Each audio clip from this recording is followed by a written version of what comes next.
Digital meter বা কাঠ metre, এই মিটারটা আসার পর থেকে এমন কোনো মানুষ নাই যাদের একবারের জন্য হলেও ভোগান্তিতে পড়তে না হয়েছে। তো 7-8 মাস আগে হচ্ছে আমাদের বাড়িতে আগের মিটারটা চেঞ্জ করে এই মিটারটা দিয়ে যায়।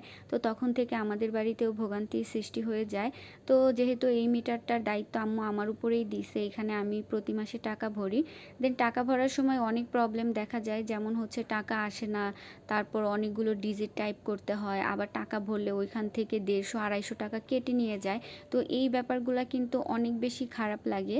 তো আমার কাছে হচ্ছে আমি ভাবি যে আমারই এত খারাপ লাগে এখানে ভরতে, মানে যারা টুকটাক বোঝে তাদেরই এত ঝামেলাতে পড়তে হয়, আর যারা হচ্ছে গ্রামের মানুষ আছেন বা একটু কম বোঝেন তাদের না জানি কত ঝামেলাতে পড়তে হয়। তো এই মিটারটা আসলেই ডিজিটাল হবে একটু সহজ, তাই না? কিন্তু এটা আরও বেশি কঠিন করে দিছে আমাদের জন্য, মানে আমার কাছে এত বেশি কঠিন লাগে এটা।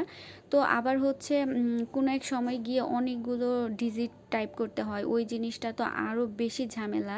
তো এখানে আমার হয়েছে আজকে আমি টাকা ভরছি।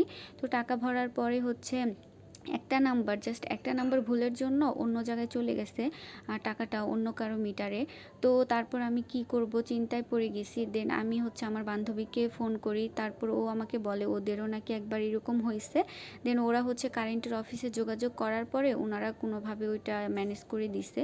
তারপরে হচ্ছে এই তো আমি আম্মুকে নিয়ে কারেন্টের অফিসে যাচ্ছি। আর পল্লী অফিস আমাদের বাড়ি থেকে বেশি দূর না, যেহেতু ডিজিটাল মিটার, তো ডিজিটাল মিটার তো ডিজিটালের মতোই হওয়া উচিত ছিল, তাই না? একটু ডিজিটাল মানে কি সহজ সরল হবে, সবার বোধগম্য হবে, এইরকম। কিন্তু এটা হচ্ছে মানুষের জন্য আরও ভোগান্তির কারণ হয়ে গেছে। তো যাই হোক, এখন চলে আসলাম হচ্ছে পল্লী অফিসে। তো আসার পর তাদেরকে হচ্ছে টোকেনটা দেখাই, যেই নাম্বারটাতে হচ্ছে টাকাটা গেছে। তো দেখানোর পরে তারা হচ্ছে কম্পিউটারে এটা সার্চ দেয়, সার্চ দেওয়ার পর যে মিটারের মালিক তার ফোন নাম্বারটা আমাদেরকে কালেক্ট করে দেয় এবং তাদের সাথে যোগাযোগ করে টাকাটা ব্যাক আনার কথা বলে।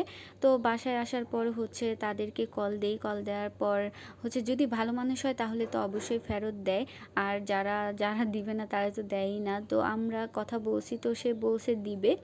তো যারা যারা এই প্রবলেমটায় পড়ছেন অবশ্যই কমেন্ট করে জানাতে পারেন। আর যদি আপনাদের ফ্রেন্ডদের ভেতরে কারো ভুল নাম্বারে টাকা চলে যায় তাদেরকে এই ভিডিওটা শেয়ার করতে পারেন, তাহলে তারা বুঝবে যে কি কি করতে হবে। তো আমার তো এই তো এই কাজগুলো করলাম। তো সবাই ভালো থাকবেন, সুস্থ থাকবেন, আর ভিডিওটা ভালো লাগলে অবশ্যই একটি লাইক করে দিবেন। তো আজকের ভিডিওটা এই পর্যন্তই। আল্লাহ হাফেজ।